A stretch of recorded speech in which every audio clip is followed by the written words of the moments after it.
नमस्ते, जय सोमनाथ। अभी कुछ दिनों पहले की बात है कि हमारे परिवार से एक सदस्य जो थे वो बहुत बीमार थे, तो हॉस्पिटल में एडमिट थे। तो आईसीयू में एडमिट थे और आईसीयू से बाहर, आईसीयू में करीब वो 2 दिन तक रहे।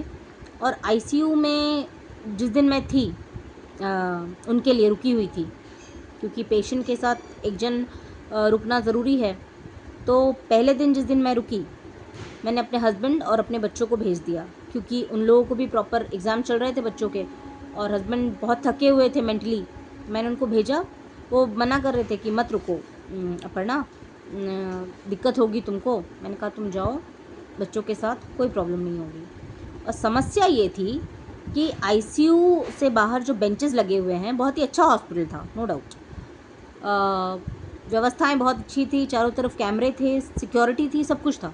लेकिन मैं जहाँ रुकी हुई थी आईसीयू से बाहर, वहाँ मेरे 3 अलग अलग एज ग्रुप के पुरुष सो रहे थे। वो भी अपने अपने पेशेंट्स के लिए या अपने सदस्यों के लिए रुके होंगे। तो खैर, तो उनमें से एक बच्चा था, बच्चा इन द सेंस 25-26 साल का एक लड़का था। उसके नाना एडमिट थे हॉस्पिटल में। तो उसने मुझे बोला कि मैम आप सो जाइए। रात के करीब 9:30-10 बज रहे थे, बच्चे और हस्बैंड लौट गए थे। तो मुझे नींद ना आई। हॉस्पिटल स्टाफ से भी बात की, तो हॉस्पिटल स्टाफ भी बोला मैम कैमरे लगे हुए हैं, कोई टेंशन नहीं है, आप सो जाइए बेंच पे।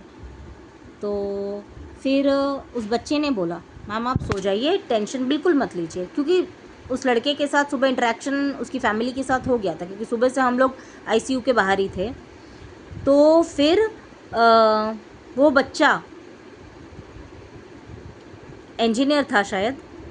सारी रात को 10 बजे से सुबह 6 बजे तक मेरा जहाँ बेंच लगा हुआ था सामने ही, जहाँ मैं लेटी हुई थी, वो बच्चा रात को 10 बजे से सुबह 6 बजे तक आगे पीछे कंटिन्यूएशन में घूमता रहा।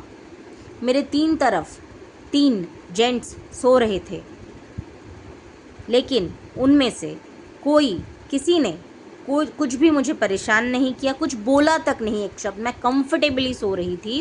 मैं बीच में रात में 3 बार उठी, अपने जो घर के मेरे सदस्य एडमिट थे उनको देख के आई, देख के आके फिर वापस अपने बेंच पे सो गई। वो बच्चा कभी आईसीयू के बाहर मैंने देखा, रात में 3 बजे बैठा हुआ है, कभी मेरा जहाँ बेंच लगा हुआ था उससे थोड़ा सा आगे जाके अपनी चेयर लगा के अपने लैपटॉप पे काम कर रहा था।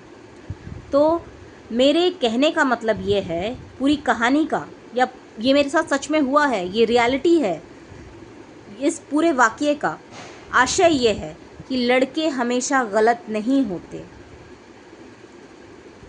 बेटियां, आप लोग अगर अपनी तरफ से, माफ़ कीजिएगा अगर आप किसी की भावना को ठेस पहुँचे, तो आप लोग अपनी तरफ से जब तक उन्हें बुलावा नहीं देंगे, या बेटे भी, आप लोग सामने वाले को जब तक बुलावा नहीं देंगे तो वो आपके पास बिल्कुल नहीं आएंगे। तो हर जगह ये कहना बंद कीजिए कि बेटे गलत होते हैं और बेटे आपको टॉर्चर करते हैं या आपको परेशान करते हैं। हर जगह बेटे गलत नहीं होते, या हर जगह बेटियां गलत नहीं होती। गलत सिचुएशन होते हैं, गलत आपका व्यवहार होता है, गलत समय के अनुसार आप अपना व्यवहार रखें, अपना कैरेक्टर सही रखें, तो किसी की कोई मजाल ही नहीं होगी, है ना। पता नहीं, आज ये किस्सा शेयर करने की इच्छा हुई तो इसलिए शेयर कर दिया। धन्यवाद। जय सोमनाथ।